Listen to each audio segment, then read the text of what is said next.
Dans l'émission En Aparté, vendredi 17 mars 2023, Juliette Armanet a été émue de revoir des images de sa grand-mère Paulette, qui était atteinte de la maladie d'Alzheimer. Elle n'a pas pu cacher son émotion. Vendredi 17 mars 2013, Juliette Armanet était l'invitée de Nathalie Lévy dans En Aparté, sur Canal+, juste avant la diffusion sur la chaîne cryptée de son concert à l'Accor Arena, à Paris, en live.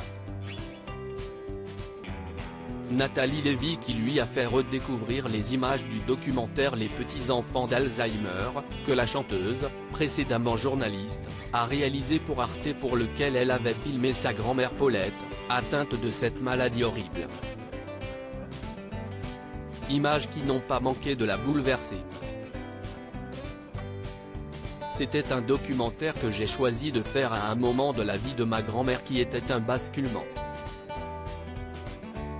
Parce que ma grand-mère était une excellente pianiste et elle n'en a jamais fait sa vie, mais c'était toute sa vie.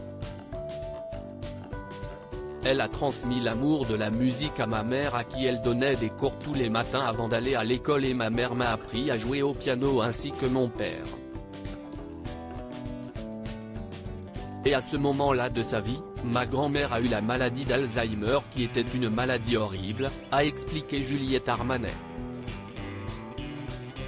Elle ne se souvenait plus de rien, de son nom, de son prénom, de qui elle était, est-ce qu'elle avait eu des enfants, mais il restait un endroit de sa vie qui était celui qui la ramenait à la conscience d'elle et du monde, c'était la musique, s'est souvenue Juliette Armanet avec émotion, racontant que la musique était le dernier lien qui les unissait, elle et Paulette.